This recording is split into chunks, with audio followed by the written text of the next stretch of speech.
that basis, on that basis, we are collecting the topics as per the requirements. ठीक है, सो हमने उसको पूरा thoroughly मर्जअप करके रखा है कि अगर आप किसी भी पर्टिकुलर एरियाज में मूव करना चाहते हो तो what you need in Python programming language.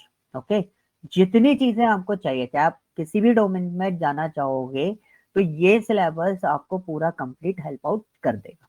Okay, इसमें हमने कोई भी चीज मतलब मोस्ट ऑफ द चीज सारी की सारी चीजें इसके अंदर डाल रखी है कि आपको एग्जैक्टली पाइथन एक ऐसा पार्ट है, चाहे डेटा एनालिटिक्स में हो, चाहे डेटा साइंस में हो, फुल स्टैक में, किसी में भी हो, ये एक ऐसा पार्ट है जिसके बेसिस पे आप अपना एरिया बाद में भी चेंज कर सकते हो इसकी दम पे.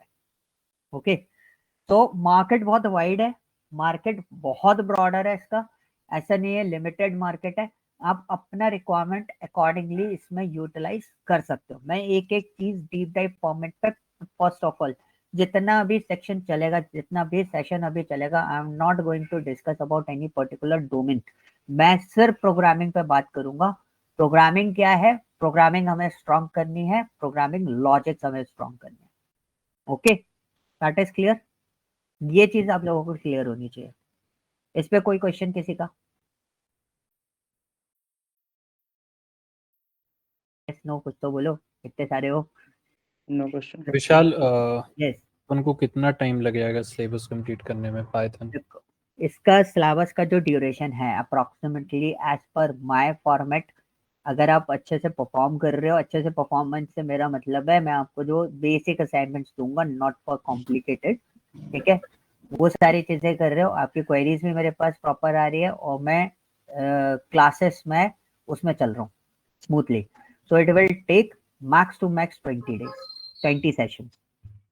ओके, 22 सेशन बहुत अच्छे से, अगर मैं फुल डिटेलिंग में जाऊँ.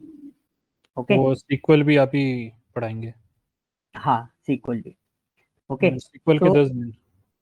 सीक्वल का इतना ज्यादा टाइम पीरियड नहीं लगता है बिकॉज उसमें काफी सारी चीजें इजी गोइंग हो जाती है, बट उसमें जो मैं बोल रहा हूँ ना, कॉन्सेप्ट्स एंड लॉजिक्स वो मैटर करते हैं. वहां आप जितना टाइम लोगे उतना बेटर आपके लिए. Okay, okay. तो it's not a big task. अगर मैंने कोई सिंटैक्स आपको बता दिया, देखो सिंटैक्स का कुछ नहीं होता, you just working on that. आप 7 days 21 days किसी भी चीज पे वर्कआउट करते हो, you will B get it, आपको बहुत अच्छे से आ जाएगी. बट आपको उस पर प्रोसेस आपको अच्छे से करना पड़ेगा रिगार्डिंग फॉर कॉन्सेप्ट. ठीक है, मेरा जो मेन फोकस रहेगा वो रहेगा कॉन्सेप्ट. मैं हमेशा एक ही चीज बोलूंगा कि कॉन्सेप्ट पे ध्यान दो, स्ट्रक्चर, लॉजिक्स और कॉन्सेप्ट, बस ये दो चीजें बहुत इंपॉर्टेंट है. बाकी प्रोग्रामिंग में जो चीजें आ रही हैं, जो उसके पार्ट्स हैं, वो सारी चीजें हम लोग सारी चीजें डिस्कस करते हुए चलेंगे. वो थ्योरेटिकल है and most of the things are fix, but the concepts जो रहते हैं वो मैं आपको प्रैक्टिकली दिखा सकता हूँ, बट आपको यूटिलाइज करने पड़ेंगे. अगर आप यूटिलाइज नहीं करोगे वो कॉन्सेप्ट वाइप आउट हो जाते हैं दिमाग में से. ठीक है, तो वो आपको अपना फोकस बनाकर रखना है. तो दिस इज द सिलेबस जो हम कवर अप करने वाले हैं. These are some few theoretical parts जो मैं बहुत क्विकली ओवरव्यू आपको दूंगा, जिससे आपको चीजें समझ में आएंगी, बट इनके प्रैक्टिकल फॉर्मेट्स आपको सारे नीचे मिलेंगे. Okay, so we discuss about the Python, some features about all these things. ये मैं आज ही डिस्कस कर लूंगा. थोड़ा सा बोर हो गए तो, बट इसमें थोड़ा सा बोर होना जरूरी है. बिकॉज ऑफ दैट आपको बैकग्राउंड पता होना चाहिए प्रोग्रामिंग का कि एग्जैक्टली इसका मूवमेंट कैसे चल रहा है, कैसे कंपाइलर यूज कर रहे हैं कि इंटरप्रेटर यूज कर रहे हैं, कैसे मैं आइडेंटिफाई करूंगा किसी प्रोग्रामिंग के बारे में और कैसे मैं उसको जस्टिफिकेशन दूंगा. ठीक है, and the second one is कौन सा कंपाइलर हमें जरूरत पड़ रहा है, कैसे हम उसको इंस्टॉल कर रहे हैं, कैसे हम उसको यूटिलाइज कर रहे हैं, किन किन पार्ट्स में हम उसको यूटिलाइज कर सकते हैं, और कितने टाइप के एप्लीकेशंस या कहाँ कहाँ हम उसको इम्प्लीमेंट कर सकते हैं, किन किन पार्ट्स के अंदर. ओके, कोई भी सॉफ्टवेयर होता है, कोई भी सॉफ्टवेयर हो या कोई पर्टिकुलर एप्लीकेशन हो, it's not a combination of single programming, it is a combination of multiple sources, multiple programming languages. ठीक है, तो जहां पर जिस चीज की जरूरत होती है, we will implement that particular part in that particular programming language. Okay, उस तरीके से हम जाएंगे. We learn about the IDEs. ठीक है, आईडीज हम लोग देखेंगे, डेवलपमेंट एनवायरनमेंट कौन कौन से हैं, वो सारी चीजें हम लोग देखेंगे. These are the some basic part जो हम मोस्ट प्रोबेबली आज और नेक्स्ट सेशन में इसको कवर अप कर लेंगे। ओके, तो जो सेशन कम टाइम लेते हैं, जिन पे फोकस कम करना है, उनको हम क्विकली कवर अप करेंगे। बाकी जो हमारे फोकस वाले पॉइंट है वो यहाँ से स्टार्ट होते हैं। We learn about the fundamentals of the programming language. तो फंडामेंटल के बेसिस पर मेरा कॉन्सेप्ट मेरा मोटिव सिंपल सा होता है कि मैं आपको वो फंडामेंटल कॉन्सेप्ट दे दूं किसी प्रोग्रामिंग का कि लाइक अभी आप पाइथन प्रोग्रामिंग स्टडी कर रहे हो, तो समवेयर किसी ने बोला गो लैंग्वेज आपको कोड करनी है, so you will be confident about that कि आप गो लैंग्वेज का कोई भी या ऑफिशियल ट्यूटोरियल देख के आप उसको लर्निंग उसकी कंप्लीट कर सकते हो सेल्फ। ठीक है, so we cover up that fundamental part कि किस तरीके से हम किसी भी प्रोग्रामिंग को बहुत इजी गोइंग वे में स्टडी कर सकते हैं और एक्सपर्टाइज कर सकते हैं। Okay, this is the different modes. Interpreter के बारे में हम पूरा डिटेलिंग पढ़ेंगे, हाउ इंटरप्रेटर इज वर्क, कैसे वो प्रोसेस करता है। ठीक है, ये सारी चीजें देखेंगे। Then we move to the core programming part. We are going to discuss about the variables, operators, okay, input operators, input output operators, control statement.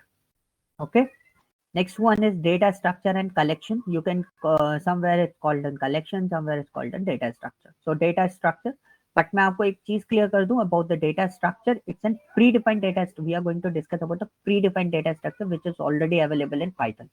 Okay, data structure के दो पार्ट्स होते हैं। एक होता है कोर डेटा स्ट्रक्चर बोलते हैं हम लोग उसको। बेसिकली हमने इसलिए इसको इस तरीके से नाम दिया, डेटा स्ट्रक्चर और core data structure. Data structure से लोग क्या कंफ्यूजन स्टेट में आ जाते थे कि वो बोलते थे कि पूरा डेटा स्ट्रक्चर हम लोग स्टडी करेंगे। पूरा डेटा स्ट्रक्चर यानी कि कोर वाला डेटा स्ट्रक्चर, वो एक पूरा स्टडी अलग होता है। It approximately take 2 months for this. ठीक है, वो algorithm design and data structure वो हमारा पूरा पार्ट अलग है। पूरा सिलेबस, पूरा कॉन्सेप्ट लेवल अलग चलता है। उसमें हमारे को रिक्वायर्ड होता है कि आपको प्रोग्रामिंग लैंग्वेज आनी चाहिए।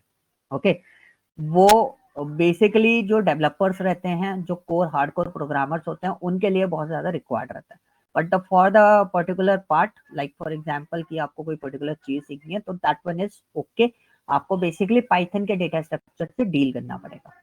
Okay, so this is what data structure जो आपका इसमें अवेलेबल रहेगा। तो basically we are going to discuss about the list, tuple, ठीक है, set, dictionary and string is also part of this. वो भी एक पार्ट होता है डेटा स्ट्रक्चर का हर प्रोग्रामिंग के अंदर, बट हम उसको एक तरीके से डेटा टाइप फॉर्मेट में कंसिडर भी करते हैं। होता नहीं है डेटा टाइप, बट मैं एक फॉर्मेट बता रहा हूँ कि किस तरीके से हम उसको लेते हैं। Okay, the collection individual part है, list collection, tuple collection, set collection, जो ऊपर डेटा स्ट्रक्चर के बारे में बता रहा था, that is an overview, these are the detailing part. Okay, most important thing is what, function. Function is the like आप अगर बोले तो ये बैकबोन हो जाता है एक तरीके से। जैसे डेटा स्ट्रक्चर एक बैकबोन है, वैसे ही फंक्शन भी एक बैकबोन होता है किसी भी प्रोग्रामिंग लैंग्वेज का। ओके, सीक्वेंस मैं चेंज कर सकता हूँ पढ़ाते समय। तो मैं आपको सीक्वेंस टॉपिक में आपको पहले बता दूंगा कि मैं फंक्शन डिस्कस करने वाला हूँ या डेटा स्ट्रक्चर। ओके, तो यहाँ पे सीक्वेंसिंग थोड़ी सी चेंज होती है। सिलेबस में लिखा हुआ सब कुछ आपको डिटेलिंग फॉर्मेट इस तरीके से मिलेगा। ओके, यहाँ तक जो फंक्शन तक का जितना पार्ट होता है, that part is comes under the core Python. Okay, तो कोर पाइथन किसी भी डेटा एनालिटिकल पर्सन के लिए काफी है। वो आगे मूव नहीं भी करेगा तो भी ओके है, बिकॉज उसको मैक्स टू मैक्स सबसे ज्यादा डील करना पड़ता है numpy और pandas, matplotlib, scikit-learn इन सब प्रोग्राम पैकेजेस के साथ। ओके, बट हमने इसमें एडवांस पाइथन भी कवर अप कर रखा है। सपोज फॉर एग्जांपल आपको कभी किसी पैकेज बनाना पड़ा या कुछ चीज आपको इम्प्लीमेंटेशन खुद करनी पड़ी, so you can move to the advanced part. In advanced part we are going to discuss about the modules. What is modules? Packages कैसे क्रिएट करे जाते हैं। जैसे आपको numpy पैकेज मिलता है, pandas पैकेज मिलता है, you can also create your own package.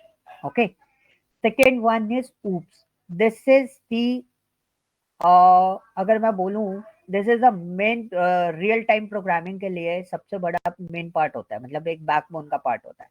तो ऑब्जेक्ट ओरिएंटेड प्रोग्रामिंग सिस्टम, तो जिन लोगों ने डेटाबेस पढ़ा है दे नो अबाउट। मैं अगर सिस्टम बोल रहा हूँ तो उसका मतलब क्या हुआ, this is not a programming, ये प्रोग्रामिंग नहीं है, ये कॉन्सेप्ट है।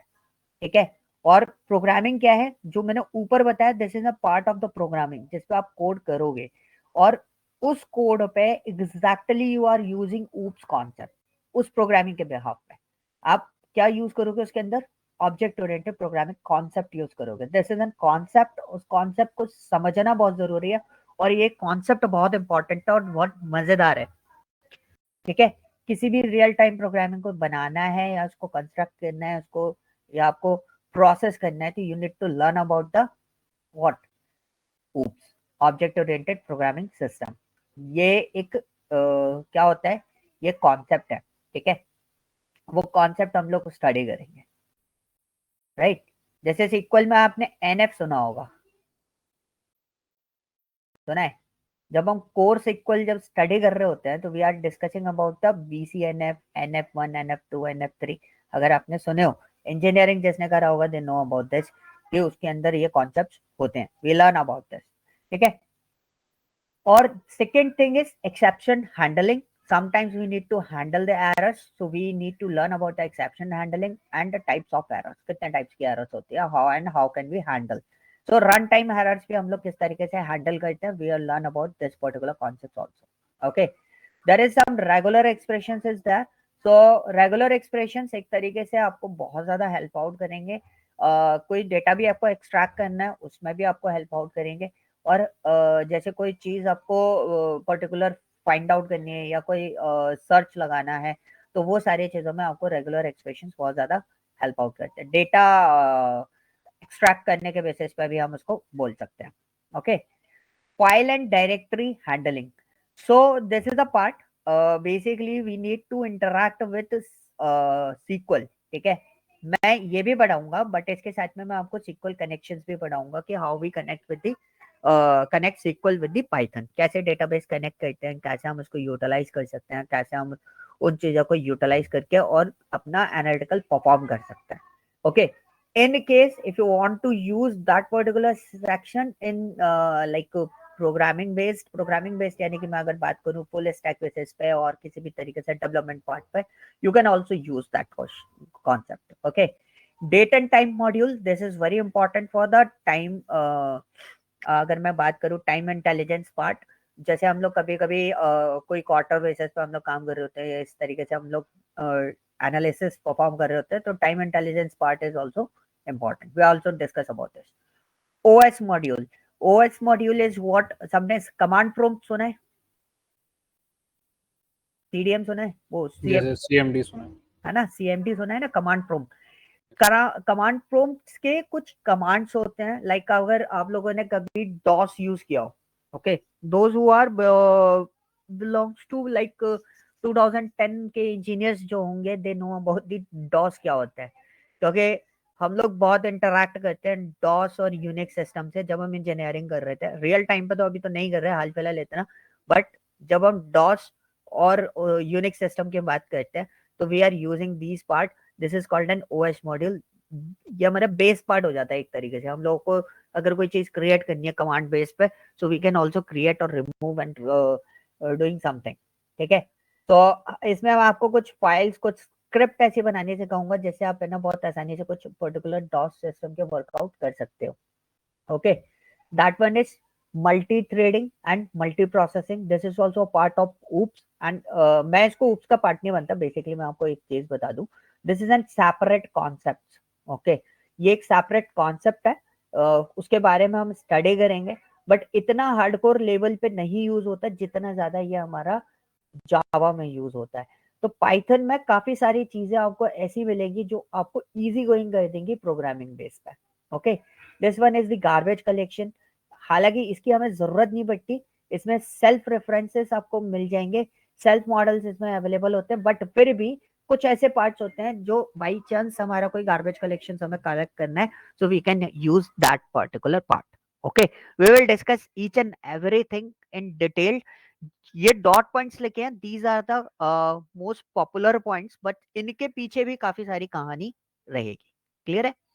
एंड डेटा एनालिटिक मॉड्यूल्स, ये दो मॉड्यूल्स हमने इसलिए इंट्रोड्यूस करे हैं और मैं इसके बारे में भी आपको बहुत क्लियरली स्टेटमेंट दे देता हूं। जो डेटा साइंस और डेटा एनालिटिक्स पार्ट में होंगे, they will discuss in we will discuss in detail, but right now अगर आप इस पर्टिकुलर सेशन के बेसिस पे बात करोगे, I am going to discuss about the overview level कि एग्जैक्टली ये है क्या, क्या यूजेस है, ये सारे ओवरव्यूज मैं इन दोनों के कवर अप करूंगा, बिकॉज इनके बेसिस पे जो मैंने टाइम पीरियड अभी मनोज ने मुझसे पूछा था वो टाइम पीरियड मैं कमिट नहीं करूंगा इनके बेसिस पे, क्योंकि इनको भी स्टडी करने के लिए इनमें भी काफी सारी चीजें होती हैं जो हमें डिस्कस करनी पड़ेगी इन डिटेल। तो ये डेटा एनालिटिक मॉड्यूल्स में ये वाले जो पार्ट रहेंगे वो आपके ओवरव्यू लेवल पे होंगे on the basis of Python programming language classes. Clear है? बाकी ऊपर का जितना डेटा मैंने आपको बताया we will discuss in detail, सारी चीजें मैं आपको डिटेल में बताऊंगा। ओके, आपका कोई स्पेसिफिक टूल है जो आप यूज करना चाहते हो? जेट ब्रेन्स का, स्पाइडर, ठीक है, उसके अलावा if you want to go for the Notepad plus plus, ये टूल्स में आपको काफी सारे टूल्स आपको भी इंट्रोड्यूस कर दूंगा थोड़ी देर में, ठीक है। Half an hour is sufficient, आधे घंटे में आपको इन सब चीजों से इंट्रोड्यूस कर दूंगा। तो उसमें आपको डिसाइड करना है आप किस में कंफर्ट जोन में हो। मैं जुपिटर नोटबुक यूज करता हूँ for the training purpose, because Jupyter notebook में मैं अपने नोट्स तक बना के मैं आपको शेयर कर सकता हूँ इन डिटेल। क्लियर है? बाकी आपके ऊपर है, आप किसी भी प्लेटफॉर्म पे काम कर सकते हो। And the better thing is that कि मेरे को प्लेटफॉर्म से कोई कंसर्न नहीं है, आप किसी भी प्लेटफॉर्म पे काम करो, नो इश्यू। बट प्रोग्रामेटिकल कॉन्सेप्ट्स आपको अच्छे से पकड़ने हैं क्लासेस के अंदर, कहीं भी कोई भी प्रॉब्लम आती है विल डिस्कस, ठीक है। So don't worry about that, उस चीज में वरी नहीं करना है कि भाई जल्दी जल्दी कोर्स खत्म करना है या इस तरीके से वो करना है। आपको क्वेश्चंस आ रहे हैं, आप क्वेश्चंस पूछो, अगर ऑन द स्पॉट मेरे पास आंसर होगा आई विल गिव यू, अगर आंसर नहीं होगा बट मैं आपको फुल कंप्लीट एक्सप्लेनेशन के साथ में वो आंसर प्रोवाइड करूंगा, ठीक है। That's my guarantee. Okay, clear है? कोई डाउट किसी को? सिलेबस गाइस चाहिए तो मैं आपको शेयर कर दूंगा ग्रुप के अंदर, वैसे सर ने कर दिया होगा जहां तक है, नहीं करा होगा तो मैं आपको शेयर कर दूंगा ये सिलेबस। क्लियर है? Yes. क्लियर है विष्णु। सर हाँ हाँ जी, सर मैंने बोलो। लेट ज्वाइन करा था, सो सर इसके लिए हम कौन सा वाला ऐप इंस्टॉल करें, ऐसा कुछ बताऊंगा स्पेसिफिक? सिमरन, सिमरन अभी ठीक है, बताऊंगा, अभी मैंने बताया नहीं, I am just oh going to अच्छा डिस्कस अबाउट आपने द बता सिलेबस दिया, ओनली। ठीक है सर, नो ठीक प्रॉब्लम। है। तो जी गाइस एक और चीज बोल देता हूँ मैं बहुत क्लियरली, अब तो आप अच्छी खासी मतलब नॉर्मली स्ट्रेंथ ठीक ठाक है, जो मेरे से पुराने स्टूडेंट है मेरे, दे नो अबाउट दिस। मेरे को इंटरेक्शन पसंद है, ठीक है। आपको क्वेश्चन आ रहा है, बोर हो रहे हो तो प्लीज मेरे को पहले ही बता देना, तो मैं स्टॉप हो जाऊंगा, मेरे को इंटरेक्ट करते रहना वरना मैं भी सो जाता हूँ, ठीक है। तो सारी चीजें मैं बताता जाऊंगा, कभी कभी ऐसा होता है मैं पढ़ाते पढ़ाते उस चीज में घुस जाता हूँ, ठीक है। सर वीएस कोड पे कर सकते क्या? हाँ हाँ, वीएस कोड यूज करो आप। आपको मैं बहुत सारे टूल्स अभी आपको इंट्रोड्यूस करता हूँ, बहुत सारे टूल्स आपको दिखा दूंगा गूगल पे, यू कैन यूज एनीथिंग, आप कुछ भी यूज कर सकते हो। मैं आपको कॉन्फ़िगरेशन भी बता दूंगा, आपके लैपटॉप की कॉन्फ़िगरेशन कितनी होनी चाहिए इस पर्टिकुलर टूल को यूज करने के लिए, बिकॉज मैंने इतने सारे टूल्स इंस्टॉल करके यूटिलाइज करके देखे हुए हैं पाइथन के लिए, डेटाबेस के लिए, किसी भी चीज के लिए। तो जिन जिन पे जो जो इश्यूज आएंगे मैं आपको बता दूंगा कि भाई इस पे लैपटॉप इतना अच्छा चाहिए कि नहीं चाहिए। ओके, क्लियर है? So okay guys, so let we start. मेरे पास एक स्लाइड है, ठीक है, पहले मैं वो स्लाइड आपको दिखा देता हूँ and this is just an overview slide. उस स्लाइड से आपको एक बेनिफिट हो जाएगा, you will know about the Python, कुछ कॉन्सेप्ट्स हैं, कुछ बेनिफिट्स है पाइथन के, वो सारी चीजें हम लोग इसमें देख लेंगे। ओके, सो ये बेसिकली मैंने ये स्लाइड बनाई थी। तो ये थोड़ा पुराना है स्लाइड, मैं आपको पहले क्लियर कर देता हूँ, बट अभी कंपनी और स्ट्रेंथ पाइथन का थोड़ा सा इंक्रीज हुआ है, किसी सेक्टर में इसको थोड़ा सा डाउनफॉल मिला है, हर सेक्टर में नहीं है, किसी किसी सेक्टर में ये डाउनफॉल में, किसी सेक्टर में ये इम्प्रूवमेंट फॉर्मेट पे। और एक और चीज मैं आपको क्लियर कर देता हूँ गाइस कि कई बार क्या होता है हमें जॉब स्विच करनी है, ठीक है, या हम कोई नया प्रोग्रामिंग सीख रहे हैं, we are looking for scope. Okay, होता है ना बेसिकली कि पाइथन अगर मैं सीख रहा हूं तो पाइथन का स्कोप क्या है। सो गाइस किसी भी प्रोग्रामिंग का स्कोप खत्म नहीं होता, यूटिलाइजेशन यानी कि उसका ट्रेंड फॉर्मेट पता करो। अगर आपको लगता है उसका ट्रेंड डाउन हो रहा है, ट्रेंड जिन कंपनीज में डाउन हो रहा है, अगर आपको वो प्रोग्रामिंग बहुत ज्यादा अच्छे से आती है तो एक ना एक दिन टाइम पीरियड होगा वो प्रोग्रामिंग का ट्रेंड वापस रोल बैक कर जाता है, ठीक है। जैसे पाइथन की अगर बात करूं, पहले पाइथन 1989 में आई थी। ओके, 5 ऐसे ही होगा और 8 ऐसे ही होगा। जिसने ये गिनती बनाई उसकी ओके। क्या ओके, तो गाइस प्लीज म्यूट कर लेना अगर कुछ ऐसा चल रहा है तो क्या बोला था 1989 में? ये किसका था वैसे? अनिल किसने किया था? हाँ, मैं मल्टी भी वही थ्रेडिंग पूछ। चल रही थी यहाँ पे। अच्छा, तो क्या है देखो, 1989 में आई थी। आपको पता है जावा कब लॉन्च हुई थी? एनीवन, किसी को पता है? 1996। 1996। और कब इंट्रोड्यूस हुई थी मार्केट? वो मार्केट में इंट्रोड्यूस हुई थी 1996 में। यस, 1991 में आ गई थी जावा। उसका इम्प्रोवाइजेशन चल रहा था 1996 में, 23 जनवरी था आई think so. I am not sure about this, but मैं जावा डेवलपर रह चुका हूँ इसलिए मेरे को थोड़ा सा याद है इसका। 23 जनवरी 1996 में जावा है ना मार्केट में यूटिलाइजेशन के लिए आ गई थी। Yes, we can use it as an what programming language. और वो डेवलप किया गया था बेसिकली किस पर्पस के लिए? किसी को पता है? अच्छा, कोई सी प्रोग्रामर है? सी, सी प्लस प्लस? मैंने करा हुआ भी सर। क्या सी? हाँ, सी मतलब इनिशियली कॉलेज लाइफ में ओके, सो प्रोजेक्ट्स कभी ये पता किया कोई भी प्रोग्रामिंग अगर बनाई गई, राइट, सो सी क्यों बनाई गई? सी प्लस प्लस क्यों बनाया गया? जावा क्यों बनाया गया? पाइथन क्यों डेवलप किया गया? सी सर तो बेसिकली कैलकुलेटर, साइंटिफिक कैलकुलेशन के लिए बनाई गई। सॉरी। कैलकुलेशन। ओके, और सी साइंटिफिक कैलकुलेशन के लिए थी and okay, C plus plus I think so algorithm game development के लिए। जावा हाँ, बेसिकली वेब एप्लीकेशन उसी ने शुरू करा था, जावा ने। ओके। हाँ, सो गाइस, मैं आपको एक छोटा सा एक स्टोरी बताता हूँ। मेरे को भी है ना एग्जैक्टली मेरे को नहीं बताता। When I working in Bangalore with an robotics company, ठीक है, मेरे को अभी भी याद है, जयानगर करके एक जगह है बैंगलोर में, उधर मैं काम करता था। सो वहां पर एक पर्सन था, now he is an CTO of the company, ठीक है। सो उन्होंने एक कॉन्सेप्ट मेरे को बताया था। आपको पता है साउथ में हर चीज है ना बहुत ज्यादा डिटेल में पढ़ते हैं हर एक चीज। तो मेरा जो लर्निंग है वो वहीं का है मोस्ट ऑफ द थिंग। तो उन्होंने एक कॉन्सेप्ट बताया था कि हर प्रोग्राम, अगर किसी भी प्रोग्रामिंग को बहुत अच्छे से समझना है तो पहले ये समझो वो प्रोग्रामिंग एग्जैक्टली डेवलप क्यों की गई थी, और ऐसा क्या हुआ था कि उस प्रोग्रामिंग को डेवलप करने की जरूरत पड़ी।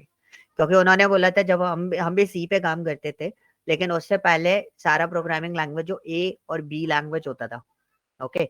और अगर बात करूं मैं माइक्रो प्रोसेसर की प्रोग्रामिंग के लिए, किसी ने असेंबली लैंग्वेज के बारे में सुना है? जो इंजीनियर होगा उसने सुना होगा। सुना है बस। सुना है ना, यूज नहीं किया। माइक्रो कंट्रोलर एक सब्जेक्ट होता है हमारे पास, अगर सीएस से हो तो, इसी से भी होगा तो भी होगा, माइक्रो ठीक कंट्रोल। है। तो उस सब्जेक्ट्स के अंदर हम लोग प्रोग्रामिंग करते थे। Assembly language we are using for that, क्योंकि असेंबली लैंग्वेज एक ऐसा प्रोग्रामिंग लैंग्वेज था जो सीधा डायरेक्ट असेंबलर के पास जाता था, ठीक है। एक कॉन्सेप्ट, बहुत सिंपल सी चीज बताता हूँ, कोई भी प्रोग्रामिंग डायरेक्टली मशीन से इंटरैक्ट नहीं करती, ठीक है। उससे पहले मैं आपको एक चीज आपको दिखा देता हूँ, जिससे आपको एक सिस्टम क्लियर हो जाएगा कि एक प्रोग्रामिंग लैंग्वेज एग्जैक्टली वर्कआउट कैसे करती है, ठीक है। तो मेरे को तो प्रोग्रामिंग बहुत पसंद है, तो मैं चीजें बनाता रहता हूँ।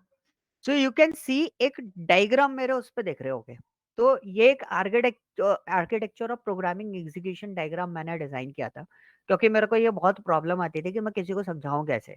सो for example, as a developer, ठीक है, as a developer what you need, आपको क्या चीज पता होना चाहिए? बेसिक इंग्लिश आपको आनी चाहिए, ठीक है, कोई फ्लुएंसी नहीं चाहिए, बेसिक इंग्लिश आनी चाहिए।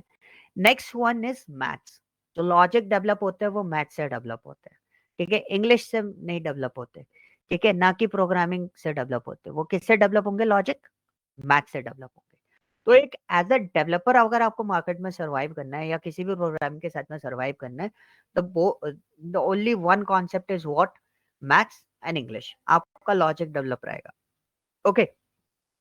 तो मैंने एक चीज देखी थी कि हम एक सोर्स कोड लिखते हैं, तो पहले क्या होता था? We are doing this thing, हम ऐसे बता देते थे, या मेरे को भी जो पढ़ाया गया था मेरे को भी ऐसे बता दिया था कि इसका मतलब ये होता है, इसका मतलब ये होता है, इसका मतलब ये होता है, ऐसे यूटिलाइज होता है।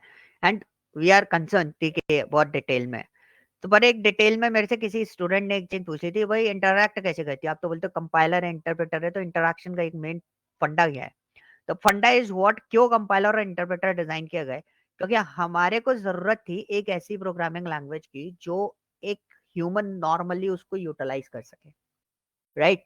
पहले जो प्रोग्रामर्स होते थे, आईटी कंपनीज के जो बंदे होते थे ना, वो एक हाई पेइंग जॉब पे होते थे। आजकल कितने पे लगते हैं? 3.5-2.5 लाख पे ना, है ना?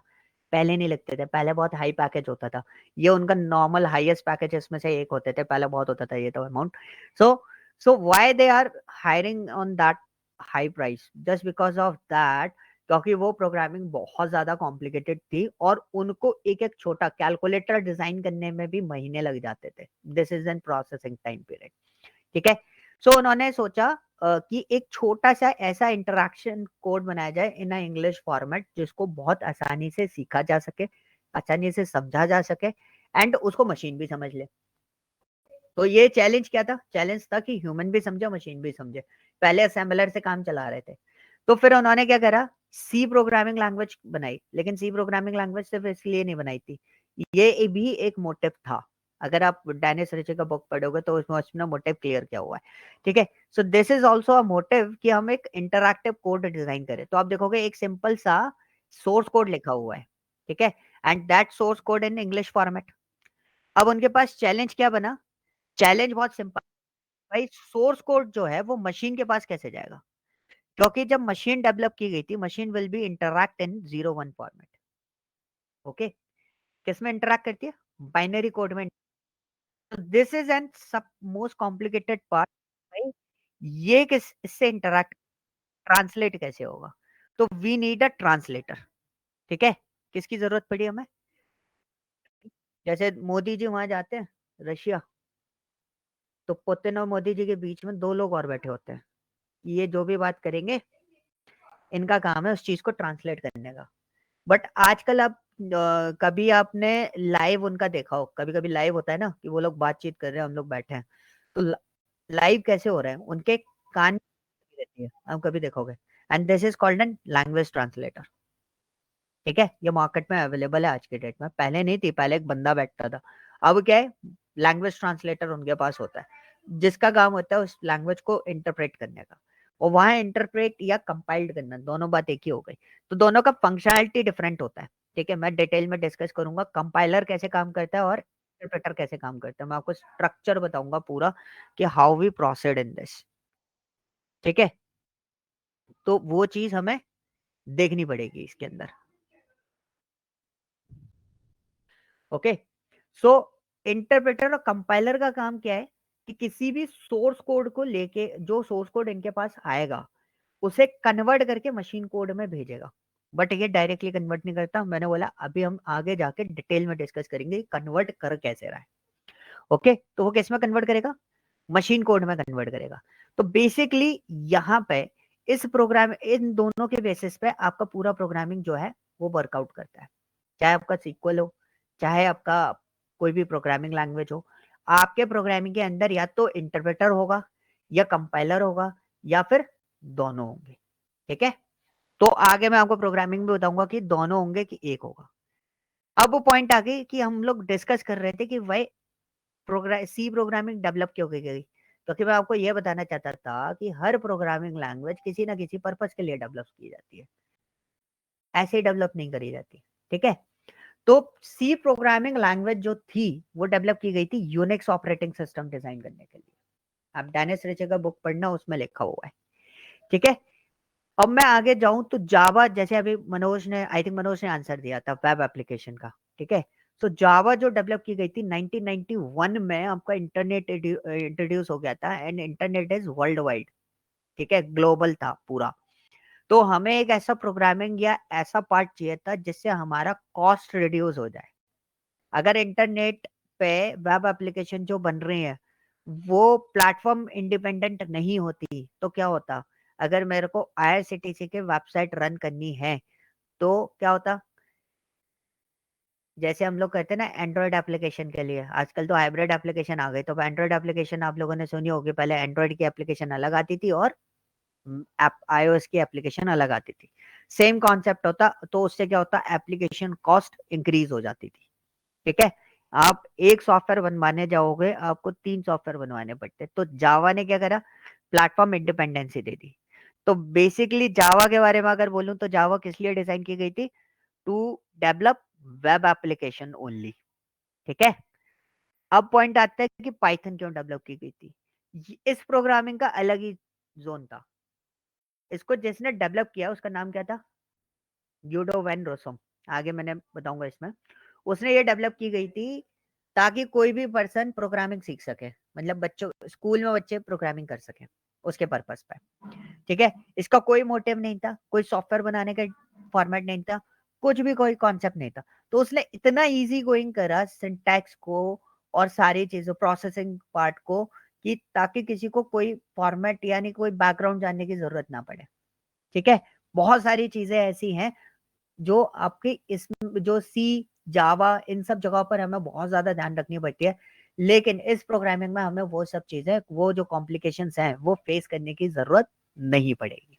ओके, सो ये एक पार्ट था कि पाइथन के पीछे कोई मोटिव नहीं था, और पाइथन 1989 में आई थी, बिफोर जावा, और ये प्लेटफॉर्म इंडिपेंडेंट थी, बट इतनी रिलायबल नहीं थी कि उस पर कोई वेब एप्लीकेशन जैसी कोई चीजें डेवलप की जा सके। ठीक है, हालांकि आज भी काफी सारी वेब एप्लीकेशंस हैं जो हम इस पर डेवलप नहीं करते, आज भी रिलाय नहीं करते पाइथन के ऊपर।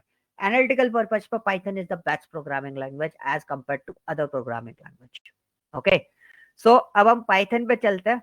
पाइथन के मेजर फीचर्स क्या है, पाइथन है क्या, उन सब चीजों के बारे में समझते हैं। ठीक है, Python is very simple language and has a very high straight forward syntax. For example, आपको मेरी स्क्रीन पे CMD दिख रहा है, yes or no? Yes, Vishal. Yes है सर। ना?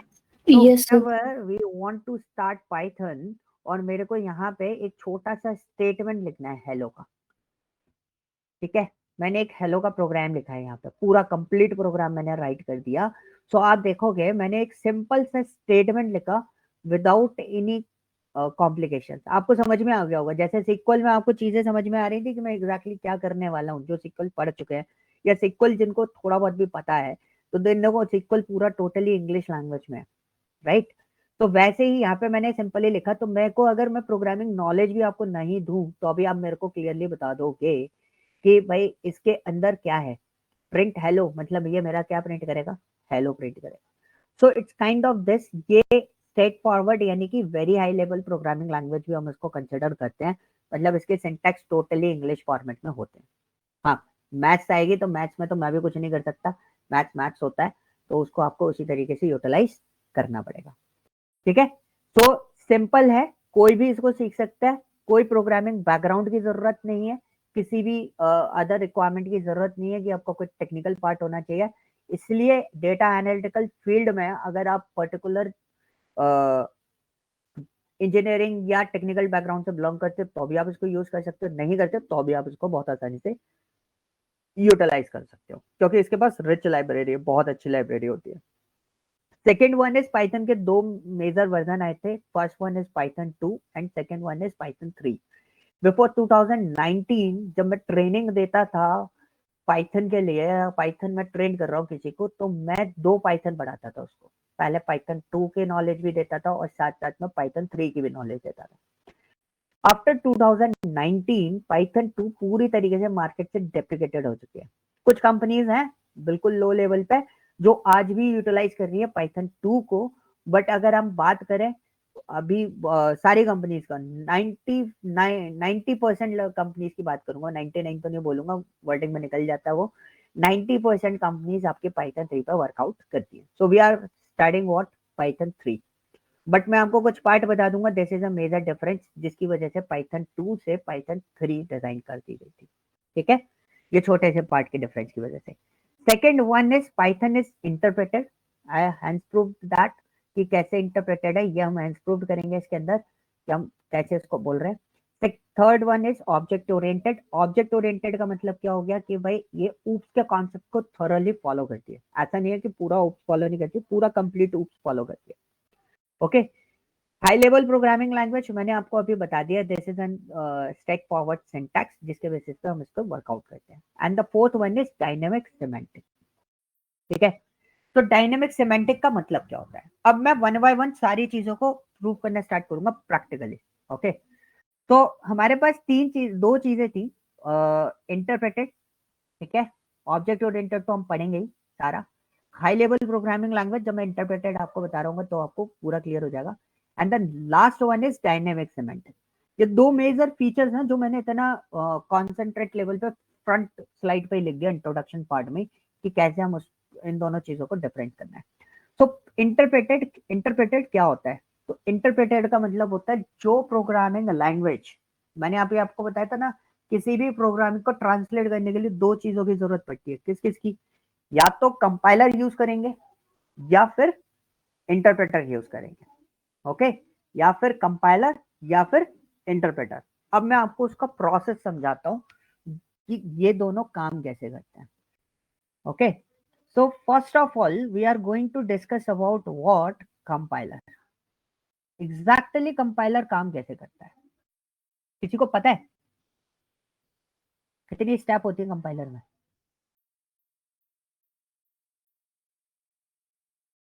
जी, अरे बोलो यार, नहीं बता। आई थिंक विशाल हाँ, असेंबली कोड हाँ, को शायद कंपाइल करता है, आई थिंक सो। सर इंटरप्रेटर मुझे पता है कि line by line source code को रन करता है एंड ओके, कंपाइलर एक साथ। वो तो दो पार्ट हो गए। आप दोनों ने जो चीजें बोली बिल्कुल सही बोली। अब मैं आपको एक चीज बताता हूँ, दो चीजें इंपॉर्टेंट हुई। एक हुआ syntax analysis, right, this is also an important part कि आपने सही लिखा है कि नहीं लिखा। And third one is what? Execution. Clear है? दो चीजें आई ना हमारे पास। एक आया क्या? Syntax analysis. दूसरा हमारा क्या आया? Execution part. तो मैं दो चीजें लिखता हूं, एक एनालिसिस लिख देता हूं,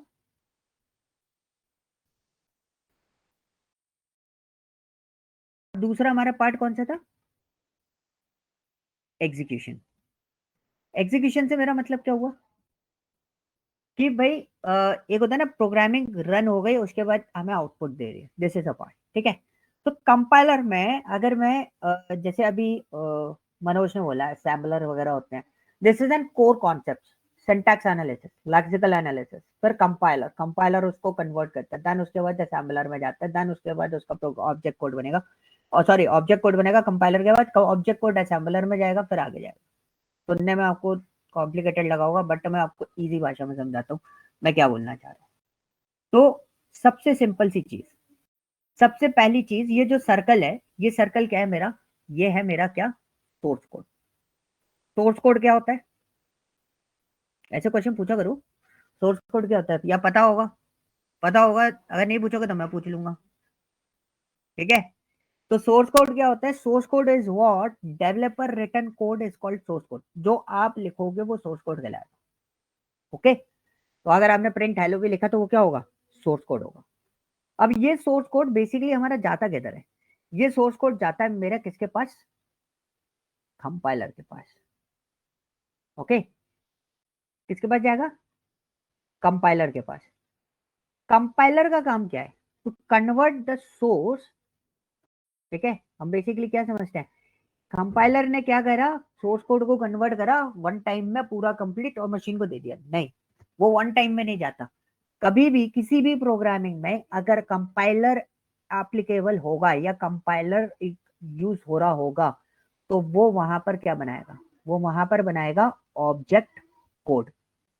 ठीक है, क्या जनरेट करेगा? ऑब्जेक्ट कोड, या फिर हम बोल सकते हैं मशीन कोड। ठीक है, बहुत सारे नेम आपको मार्केट में मिल जाएंगे, sometimes it's called object code, machine code, encrypted code, whenever you are using Java we called it byte code। ठीक है, तो ये सारे वर्ड्स आपको सुनने को मिलेंगे। तो ये क्या होगा? Object code. अब ये ऑब्जेक्ट कोड किसके पास जाता है? ये ऑब्जेक्ट कोड जाएगा आपका किसके पास? इसको इधर कर देते हैं, डाउन एरो को मैं इस पे लगा देता हूँ जिससे आपको प्रोसेस समझ में आ जाएगा। तो ये ऑब्जेक्ट कोड किसके पास जाता है? ये ऑब्जेक्ट कोड जाता है किसके पास? मशीन के पास। तो मशीन आपका प्रोग्राम या आपका प्रोग्राम कोड नहीं, आपका प्रोग्राम एग्जीक्यूट नहीं करती। मशीन क्या एग्जीक्यूट कर रही है? ऑब्जेक्ट कोड एग्जीक्यूट कर रही है। तो यहाँ पे अगर आप देखोगे तो this is the process, this is an whole process. ये स्टेप है, this is your first step, write your code, then proceed your code with the compiler and compiler will convert your code in the object code यानी कि encrypted code, and encrypted code किस में जाएगा? Machine के पास जाता है and machine can proceed with this। और जो ऑब्जेक्ट कोड होता है ना, ये एग्जैक्टली डायरेक्टली मशीन के पास नहीं आता है, यहाँ पे भी असेंबलर होता है। बट वो होता है कि जब हम कंपाइलर डिजाइन पढ़ते हैं ना कोर में, किसी को अगर कोड ट्रेनिंग देनी होती है रिसर्च पार्ट पर, तो then we discuss about the assembler कि असेंबलर भी कैसे काम करता है। But on a programming level तो we are good to this कि भाई इतना जानना आपके लिए काफी है कि फिर उसके बाद किसके पास जाएगा? मशीन के पास। And machine will give you what? The big thing is what? Output. तब आपका एक आउटपुट जनरेट होता है। Okay, so this is the process कि एक प्रोग्रामिंग कैसे जाती है। अब हम देखते हैं एक का कोई प्रोग्रामिंग बताओ। मेरे पास एक प्रोग्रामिंग है, that is called what? C language. ठीक है, सी लैंग्वेज कैसी प्रोग्रामिंग है? ये हमारा कंपाइल्ड बेस्ड प्रोग्रामिंग लैंग्वेज है। कंपाइल्ड बेस्ड क्यों? क्योंकि वो क्या यूज करता है? कंपाइलर यूज करता है। लेट मी चेक मेरे पास देव C++ है कि नहीं है। अब मैं आपको प्रैक्टिकली ये सारी चीजें बताता हूँ कि एग्जैक्टली ये चीज प्रोसेस हो रही है कि नहीं हो रही है।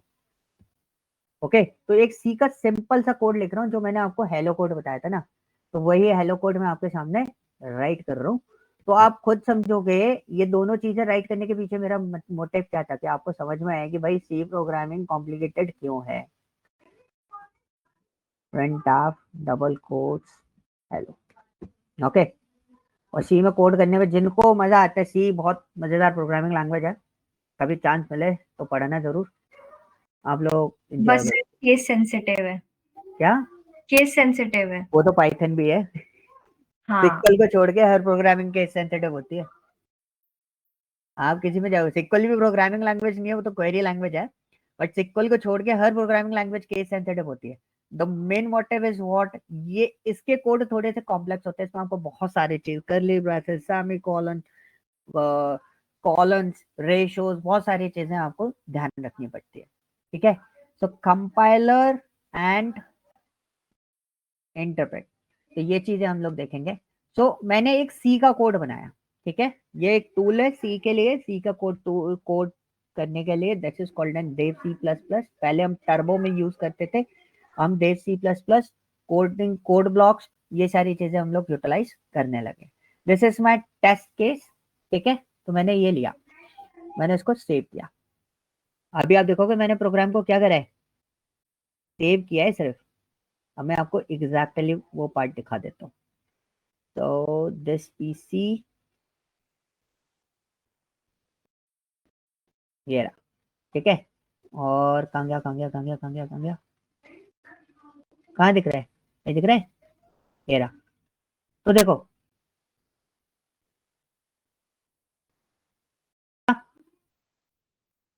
यस गाइस, दिख रहा है?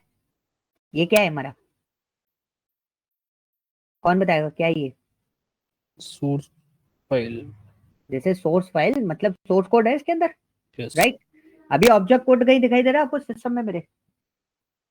नहीं है ना? वो ऑब्जेक्ट कोड तो मेरे को बनानी नहीं है। As per this diagram object code कौन बना के देगा मेरे को? कंपाइलर, है ना? रिस्पॉन्सिबिलिटी किसकी है? कंपाइलर की। तो this arrow is stands for compile, तो मैं इसको कंपाइल करूंगा तो मेरा क्या जनरेट होना चाहिए? ऑब्जेक्ट कोड जनरेट होना चाहिए। देखो, this is an compiler compilation result. तो this is my text.exe, this is an object code, और ये कहाँ क्रिएट किया है? C user PC desktop compile and interpret, मतलब जो फोल्डर था उसी के अंदर आपको एक ऑब्जेक्ट कोड और दिखाई देगा। ये मैंने नहीं बनाया, ये सिस्टम ने डिजाइन करके मेरे को दिया है। ओके, अब ये जो ऑब्जेक्ट कोड है ना, वो एग्जैक्टली रन होता है। अब मैं इसको एग्जीक्यूट करूंगा तो यू कैन सी एक ब्लैक स्क्रीन पे आपको क्या लिखा हुआ आ रहा है? हेलो लिखा हुआ आ रहा है। Okay, so this is a point कि अगर कोई भी इससे मेरा मोटिव क्या है, मैं आपको सी नहीं बढ़ा रहा हूँ, मैं आपको क्या बता रहा हूँ कि अगर आप कंपाइलर यूज कर रहे हो तो उसकी ऑब्जेक्ट कोड बनना कंपलसरी है, वो ऑब्जेक्ट कोड जरूर बनाएगा। और कुछ लोग बोलेंगे जावा का दिक्कत हो सकता है, राइट? कभी आप किसी को बोलोगे यही बात जो मैंने आपको बताई, जावा का हो सकता है, तो जावा दोनों चीजें यूज करती है। कोई ऐसा बात बोले ना जावा प्लेटफॉर्म इंडिपेंडेंट कैसे है, वो तो कंपाइलर यूज करती है, तो उसको बोलना कि भाई कंपाइलर और इंटरप्रेटर दोनों यूज करता है। जब आप किसी भी जावा के कोड को एग्जीक्यूट करते हो तो वो बाइट कोड जनरेट करके देता है, एंड वो बाइट कोड जो जनरेट होता है वो किसके थ्रू जनरेट होता है? कंपाइलर के थ्रू। वो इंटरप्रेटर जनरेट नहीं करता कभी भी। और कई बार लोग बोलेंगे कि भाई हम ये वो इंक्रिप्टेड कोड है जिसको हम देख नहीं सकते। लो भाई मैं दिखा देता हूँ, जिसको समझ में आ जाए तो वेल एंड गुड, नहीं समझ में आए तो भाई कोई दिक्कत नहीं है, इट्स नॉर्मल। किसी को समझ में नहीं आता, मेरे को भी नहीं आता, चाहे कोई कितना भी बड़ा ज्ञानी हो, किसी को समझ में नहीं आएगा। This is N encrypted code which is only understandable by machine, ठीक है? तो एक और चीज, किसी के दिमाग में कोई क्वेश्चन आ रहा है? यस, कोई क्वेश्चन आ रहा है किसी के दिमाग में? नहीं आ रहा ना? हाँ या ना बोलो, हाँ या ना, ऐसे ऐसे बोल दिया करो। जो आवाज नहीं आ रही, सो गए क्या सारे?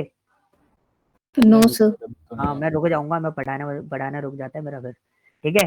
So you can see question ये था कि आपने 4 लाइन का कोड लिखा, जब कंपाइलर ने इसको एग्जीक्यूट किया it will be converted into what? कितने कोड मशीन हो गए? कोड। ये मशीन कोड है। लाइन ऑफ कोड देखो कितना है, this is N line of code 794, ठीक है? तो दिस इज योर टास्क, आपको पता करना है ये 794 में क्यों कन्वर्ट हो गया, इतनी लाइन कैसे आ गई? 4 लाइन का कोड लिखा था, इतनी सारी लाइन आ गई, ठीक है? तो ये आप पता करना, हेडर्स जो अपन ने ऐड करे हैं करेक्ट। और एंड मेन हाँ, क्लास और तो एंड जो लास्ट में हाँ, आपने प्रिंट लिखा फंक्शन है। लिखा, करेक्ट। तो गाइस जो इन्होंने बोला कि मैंने हेडर एंटर करा, मैंने एंगल ब्रैकेट एंटर करा, मैंने डॉट लगाया, कर्ली ब्रेसेस लगाए, इनका भी कहीं ना कहीं कोई कोड लिखा होगा इनको भी प्रोसेस करने का। तो all these codes are available in the library. तो जब आप किसी भी कोड को प्रोसेस करोगे तो आप ये मत सोचो कि सिर्फ वही कोड प्रोसेस हो रहा है जो आपके सामने लिखा हुआ है। अगर आपने उसमें सिंगल पॉइंट डॉट भी लगाया तो उसका भी एक बैकग्राउंड कोड अवेलेबल होता है। Okay, this is a compiler process and now we move to the interpreter process. सही है डायग्राम? तो सेव करूं, नहीं तो मैं हटा दूं? बोलो, अरे जल्दी बोलो। सर दे दो। ठीक है, तो ऐसे बोल दिया करो, नहीं तो मैं पता है क्या करूंगा, मेरे को जरूरत नहीं है, मैं तो उसको डिलीट कर दूंगा, ठीक है? तो आपके सारे प्रोग्राम, सारे फाइल्स इसमें ही रखूंगा मैं। दिस इज व्हाट कंपाइलर, ठीक है? Now we are move to the interpreter. Interpreter, जैसे कि उन्नति ने बोला, इंटरप्रेटर क्या करता है? लाइन वाइज कंपाइल करता है। स्पेलिंग सही कर लेना अगर गलत हो जाए तो, ठीक है? तो दिस इज योर व्हाट, ये हमारा क्या है? ये हमारा है सोर्स कोड, एसआरसी कोड, ठीक है? Next one is this one is what, ये दिस वन इज व्हाट, ये है मेरा इंटरप्रेटर। क्या है ये? Interpreter, okay? अब पॉइंट आता है कि इंटरप्रेटर अगर कोई कोड इंटरप्रेट करेगा तो वो क्या करेगा? वो ऑब्जेक्ट कोड बनाएगा कि नहीं बनाएगा? तो एज पर द थ्योरी वो ऑब्जेक्ट कोड डिजाइन नहीं करता, वो सीधे कोड को इंटरप्रेट करने के बाद किसको दे देता है? मशीन को दे देता है, ठीक है?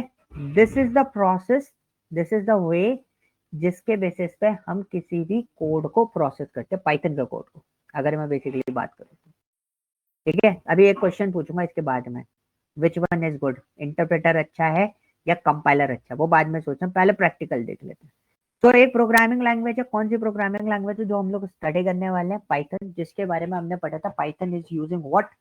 Python is interpreted programming language. Why it is interpreted वो हम बताते हैं। तो इंटरप्रेटर और कंपाइलर में हमने एक डिफरेंस समझा, क्या? एक बॉक्स नहीं था, कौन सा? ऑब्जेक्ट कोड वाला। तो हम पाइथन में इसको हैंड्स प्रूव्ड करेंगे।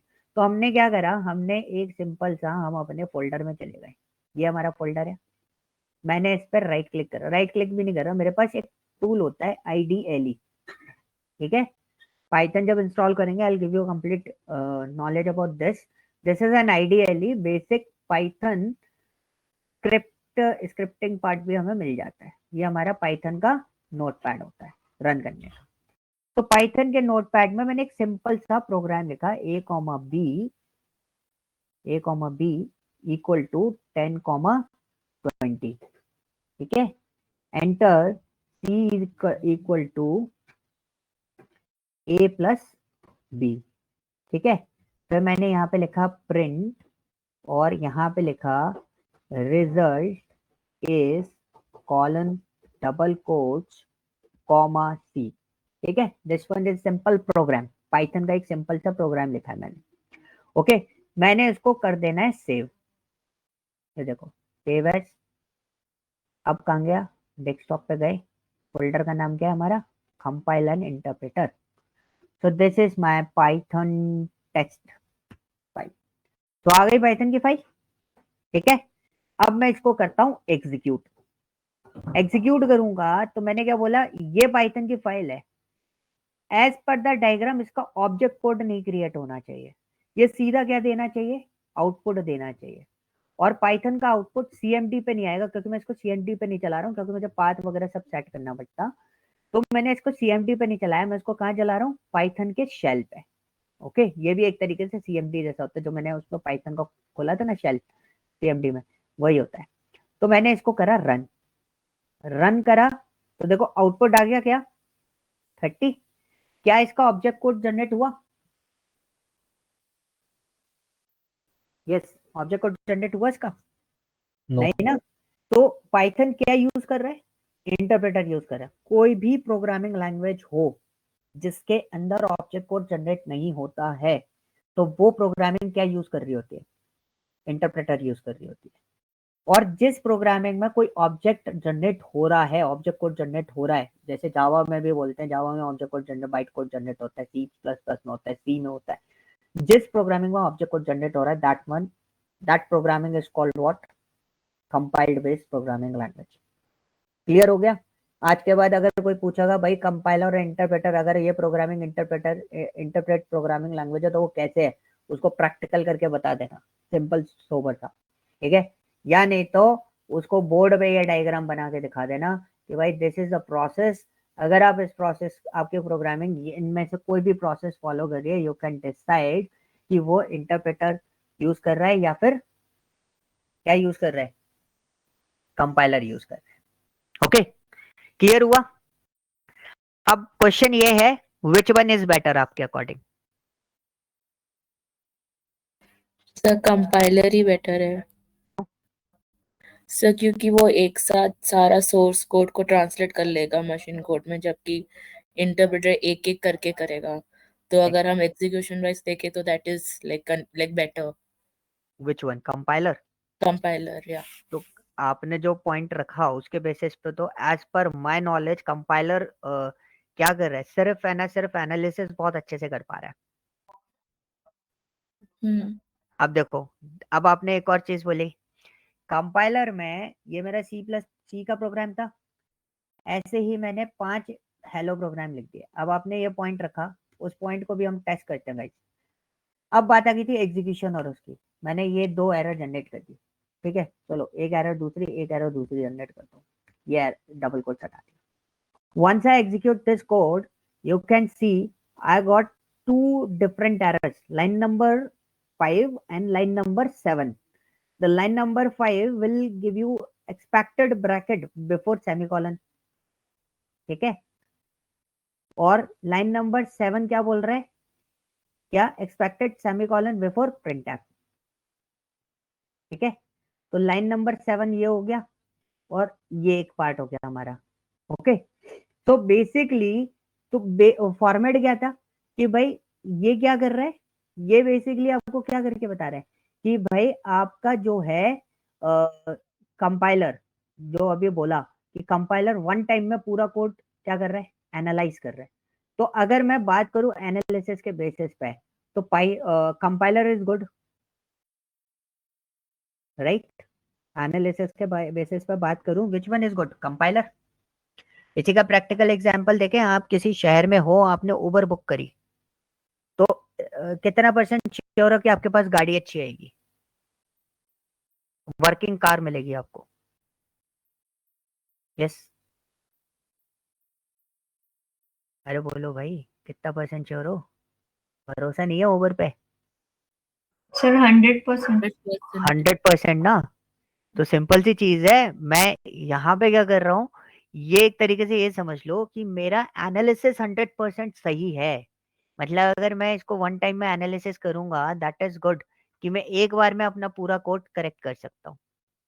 बट एग्जीक्यूशन कब होगा? जब तक एनालिसिस पूरा सही नहीं हो जाएगा तब तक एग्जीक्यूशन नहीं होगा। ओके, मतलब आपको कैब मिल जाएगी, आप आधे रास्ते तभी पूरा रास्ता क्रॉस करोगे इसके अंदर। तो मतलब एग्जीक्यूशन थोड़ा सा स्लो है, मतलब कैब आएगी, फिर आप बैठोगे, फिर आप जाओगे, ठीक है? अब इंटरप्रेटर वाले केस में क्या हो रहा है? इंटरप्रेटर वाले केस में ये हो रहा है कि आपके पास भाई, आपके पास इतने सारे पार्ट्स लिखे हुए हैं, तो मैंने क्या करा, मैंने इसको पेश करना स्टार्ट कर दिया, ठीक है? मैंने एक एरर जनरेट कर दी यहाँ पर। Now I execute this program. Okay, save करना पड़ेगा। अच्छा, ये यहाँ पर इसको पूरा रिजल्ट एक बार, ये यहाँ पर क्या करता है, लाइन वाइज नहीं देखता, पूरा देख लेता है एक बार में। तो लेट मी चेक, सब लाइन में ये चीज बहुत अच्छे से हो जाएगी अगर मेरे पास सब लाइन होगा तो। This is also a good software अगर आप प्रोग्रामिंग करना चाहते हो। बहुत सारी कंपनीज होती हैं जो सब लाइन यूज करती हैं, ठीक है? और बहुत छोटा सा है, आप देख रहे हो, मैं इसको डायरेक्टली इंस्टॉल कर रहा हूँ आपके सामने में, ठीक है? मुझे कोई ज्यादा टाइम नहीं लगेगा इसको इंस्टॉल करने में। ये सबलाइन, ठीक है? तो सबलाइन भी आप यूटिलाइज कर सकते हो फॉर द प्रोग्रामिंग पर्पस। तो ये मेरा सबलाइन है। सबलाइन में बस एक चीज होती है कि आप जब भी कोई प्रोग्राम कोड कर रहे हो, तो वो प्रोग्राम है ना उस पर्टिकुलर उसमें सेव होना चाहिए फाइल फॉर्मेट में, तो आप बहुत आसानी से उसको प्रोसेस कर सकते हो। डेस्कटॉप पे गए, हमारा प्रोग्राम कहाँ था, हम उसमें से ही उठा लेते हैं, हम कोई नया प्रोग्राम नहीं बना रहे, ठीक है? ये मेरा सबलाइन आ गया, आप इसमें देखोगे। तो मैं एक काम करता हूँ, मैं इसको हटा देता हूँ, सिंपल हेलो लिख देता हूँ, जिससे आपको क्लियर हो जाएगा। ओके, बहुत इजी सा कोड बना देते हैं हेलो वाला, और copy and we need to paste it, ठीक है? ये मैंने कोड लिखे हैं कितने, 5। अब इधर मैंने एरर जनरेट किया और इधर जनरेट किया, सेव किया। सेव करने के बाद मैं इसको चलाऊंगा, मैंने कंट्रोल बी किया एंड दिस वन। तो यू कैन सी मेरा लाइन नंबर 5 में एरर आ गया। ओके, कौन सी उसमें एरर आ गया? लाइन नंबर 5 में।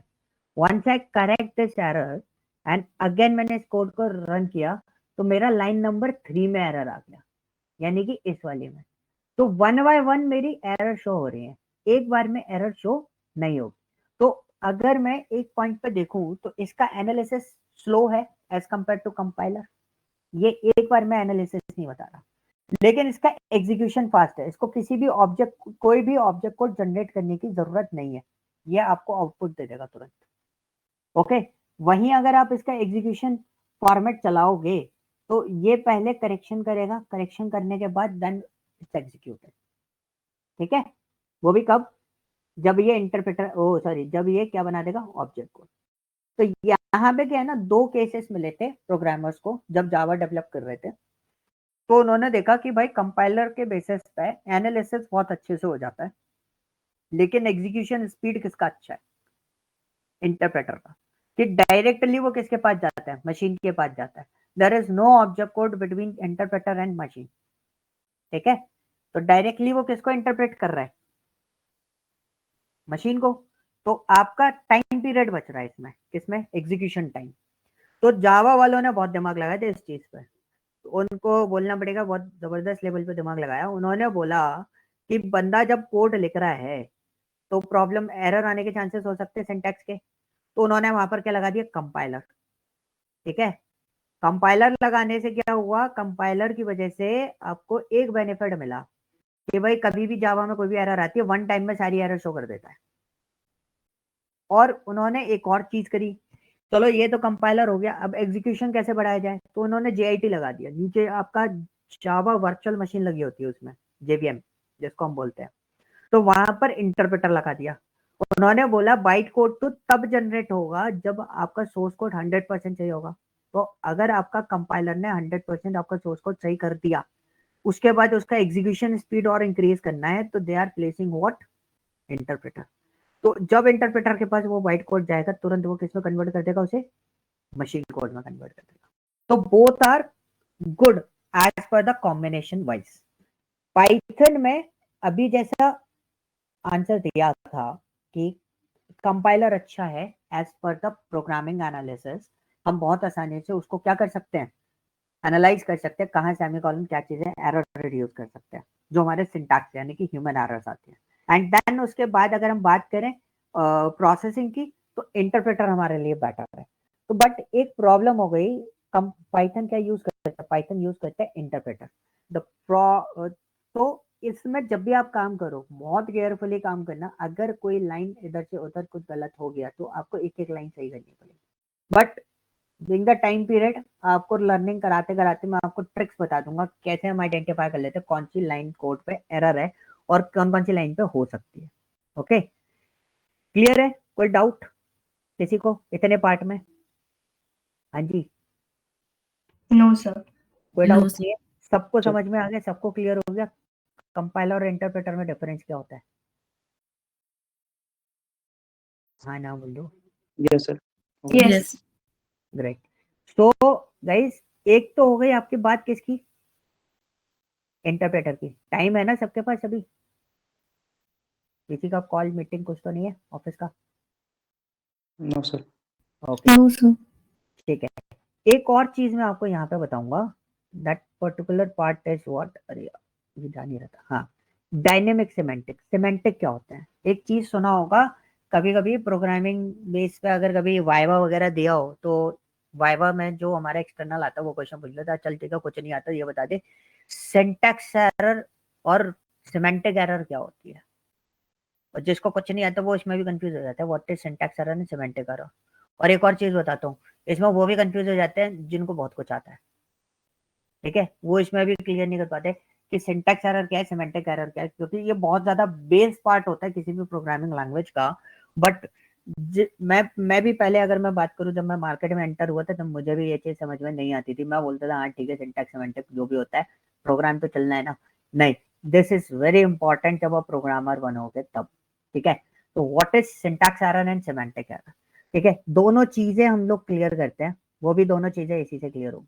तो गाइस, एक छोटा सा प्रोग्राम है आपके सामने, सम का प्रोग्राम सी में बनाऊंगा, वही सम का प्रोग्राम मैं आपको पाइथन में बना के बताऊंगा, तो आपको चीजें क्लियर होंगी। तो मैंने एरर एक पार्ट लिया, a equal to 10, b equal to 20, ठीक है, and the next one is c and semicolon, you just write here c is equal to a plus b, okay, and printf bracket, this one is result is colon, sorry, modulus d colon c, okay, so this is a part। अब मैंने क्या करा, अरे यार ये pipe sign क्यों आने लगा, ठीक है, अब मॉडुलस डी कर दिया, सॉरी मॉडुलस डी, ये आपको समझ में आ जाएगा जब सी पढ़ोगे तब, डोंट वरी अबाउट दिस, ठीक है। ये पार्ट है, मैंने इसको चलाया तो इसका रिजल्ट आप लोगों को ऑलरेडी पता है कितना आना चाहिए, 30 रिजल्ट आएगा, आ रहा है 30, ठीक है, सारी चीजें सही है। तो हम बात कर रहे थे किसकी, सिमेंटिक की। अब सिमेंटिक समझना, सिमेंटिक क्या होता है, सिंटैक्स होता है ये, मैंने एरर करी, मतलब किसी भी सोर्स कोड को राइट करते समय अगर मैं कोई एरर कर रहा हूँ, this is called N syntax, तो मैंने इसका सिंटैक्स गलत लिखा है, मैंने इसको गलत तरीके से राइट किया है। जब आप किसी भी स्टेटमेंट को राइट करते हो और उसके प्रोसीजर को फॉलो नहीं करते, तो this particular part is called what, syntax, okay. और जब इस टाइप की कोई एरर आती है, जैसे नीचे वो बोल रहा है कंपाइलेशन टाइम पर क्या बोल रहा है, सेमीकोलन, कि भाई आपने सेमीकोलन नहीं लगाया है प्रिंटफ से पहले, यानी कि यहाँ पर लाइन नंबर 4 में। तो ये क्या हो गया, ये हो गई सिंटैक्स एरर, सिमेंटिक एरर क्या होगी। ओके, तो मैंने क्या करा, मैंने बहुत सिंपली ए के आगे लिखा 10। क्या लिखा, 10। अब semantic is what, semantic is called N memory part, जिसमें ये वैल्यू स्टोर होती है। ठीक है, semantic is what, memory part. तो मैंने यहाँ पे लिखा 8। तो गाइस मैंने यहाँ पे लिखा result is modulus T and this one is a. अभी देखो आउटपुट आ रहा है 30। ओ सॉरी, कंपाइल नहीं किया था, 30 आउटपुट नहीं आना चाहिए, 10 आना चाहिए। 10 आउटपुट आ रहा है। अब वो मैंने क्या करा, मैंने यहाँ पे लिखा कैर 10। तो डोंट बी कंफ्यूज, आप इसको मत सोचना कि मैं क्या कर रहा हूँ। मैंने यहाँ पे लिखा Manoj. Okay, semicolon, printf result is colon modulus s comma a and semicolon. अब एक चीज समझना, मैं आपको एक छोटा सा एग्जांपल बताता हूँ।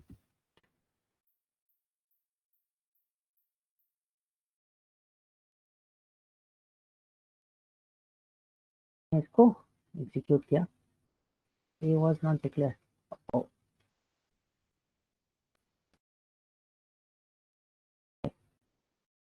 नाउ मैंने इसको एग्जीक्यूट किया, अब मेरा रिजल्ट क्या आ रहा है, इधर मनोज लिखा हुआ है।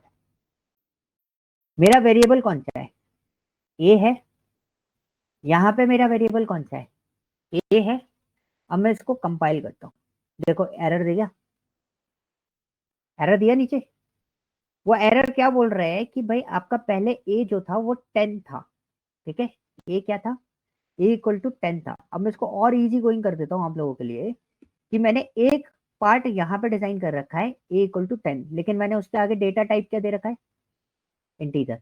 तो ये जो ए है वो क्या स्टोर कर सकता है, सिर्फ और सिर्फ 10। अब मैं उसमें क्या स्टोर करना चाह रहा हूँ, नेम। और नेम ये क्या होता है, इसको हम बोलते हैं टेक्निकली स्ट्रिंग। स्ट्रिंग क्या है, स्ट्रिंग स्टोर होगा नहीं, इसका डेटा टाइप क्या है, इंटीजर है, इसलिए ये इसको स्टोरेज नहीं देगा। तो इसको बोलते हैं हम static programming language. Dynamic semantic नहीं है, इसका सिमेंटिक यानी कि इसका मेमोरी कैसा है, स्टैटिक है। मतलब आपको पहले से डिसाइड करना पड़ेगा कि इसके अंदर क्या आएगा।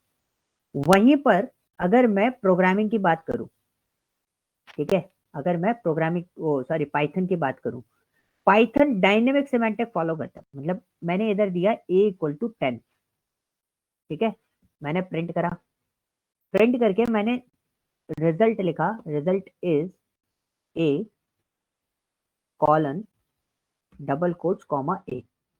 ठीक है, क्या प्रिंट होना चाहिए आप लोगों के अकॉर्डिंग, यस कोई आंसर देगा, यस, हेलो सर 10। 10 प्रिंट होना चाहिए, 10 प्रिंट हो गया। अब पार्ट आता है कि अगर मैंने लिखा ए इक्वल टू मनोज, ठीक है, तो मैंने ये चीज लिख दी। तो अब क्या प्रिंट होना चाहिए, आउटपुट क्या होना चाहिए इसका, मनोज। तो इस वाले पे आउटपुट आएगा क्या, इस वाले पे आउटपुट आएगा 10, और इस वाले पे आउटपुट कितना आएगा,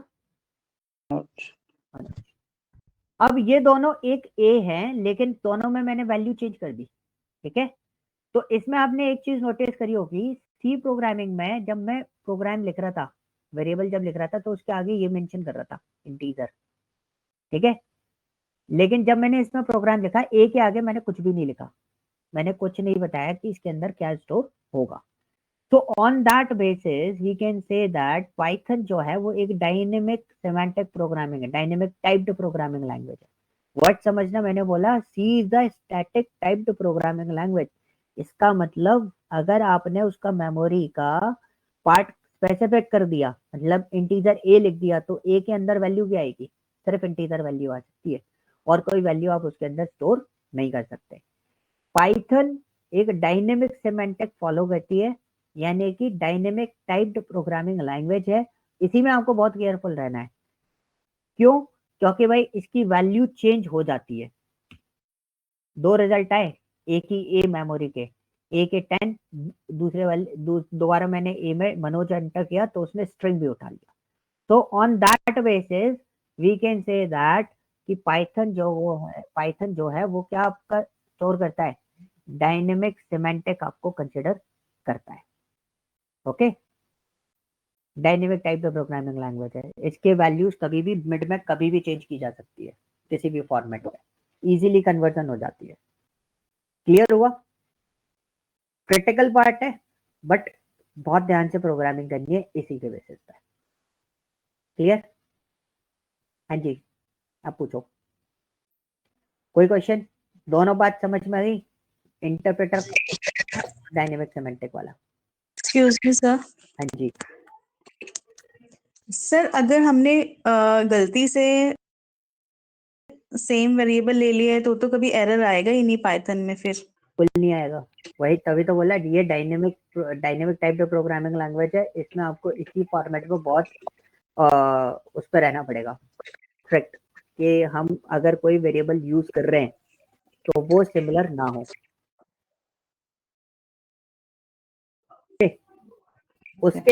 उसके लिए मैं आपको नेमिंग कन्वेंशन पढ़ाऊंगा।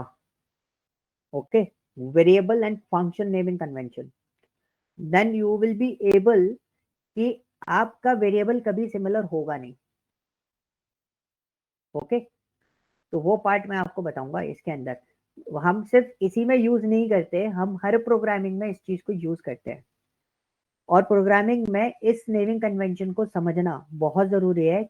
उसके पीछे रीजन सिर्फ इतना सा है कि अगर आप सी प्रोग्रामिंग में भी कोड कर रहे हो, जावा में भी कोड कर रहे हो, हर प्रोग्रामिंग में हम नेमिंग कन्वेंशन डिस्कस करते हैं। क्यों करते हैं? क्योंकि अगर आपने सिर्फ पाइथन के साथ में प्रॉब्लम नहीं है, अगर आप सी प्रोग्रामिंग में भी दो वेरिएबल के नेम सेम रख देते हो तो वो उसको भी कंसिडर नहीं करता है। ओके, तो वहां पर भी एम्बिग्यूटी आने के चांसेस होते हैं। एम्बिग्यूटी का मतलब होता है एक ही चीज के डबल मीनिंग होना, और प्रोग्रामिंग में इसी चीज से आपको अपने आप को सेफ मोड पे रखना है। अगर आप एक ही चीज को डबल मीनिंग अगर आपके आ रहे हैं तो आप फंस जाओगे, आपको आउटपुट समझ में नहीं आएगा कई बार। क्लियर है? और कोई क्वेश्चन? यस पूछो, अभी आगे नहीं जाऊंगा मैं, थोड़ा थोड़ा करके चलूंगा अभी स्टार्टिंग में। यस, और कोई क्वेश्चन किसी का? Devesh is there, Devesh, hi Devesh. किसी का कोई क्वेश्चन? No sir. क्लियर है? Yes, sir. Okay great. तो नेक्स्ट हमारा जो सेशन जाएगा, कल का जो सेशन जाएगा, we are going to discuss about some installation, Python install कैसे करते हैं, जुपिटर नोटबुक इंस्टॉल कैसे करेंगे, इन सब चीजों पे। Then we move to the programming fundamentals. Okay, we are going to discuss about keywords क्या होते हैं, आइडेंटिफायर्स क्या होते हैं, कॉन्स्टेंट लेटर्स क्या होते हैं, डेटा टाइप्स क्या होते हैं, और हमारे वेरिएबल्स क्या होते हैं, एंड हाउ वी डिसाइड कि वेरिएबल्स कैसे हम लोग डिजाइन करेंगे और कौन से वेरिएबल के लिए किस तरीके से हम मेमोरी स्टोरेज बनाते हैं। ये सारी चीजें हम कल से स्टार्ट करेंगे। एंड कल से आज तो थोड़ा सा प्रोग्रामेटिकली थोड़ा सिलेबस हम लोगों ने डिस्कस करा और थियोरेटिकल पार्ट हो गया था, लेकिन आगे पूरा इसके अंदर कोई भी चीज थ्योरी बेसिस पे बहुत कम है, हर थ्योरी प्रैक्टिकल फॉर्मेट में कन्वर्ट होती जाएगी। क्लियर है? Yes, any other question guys किसी का?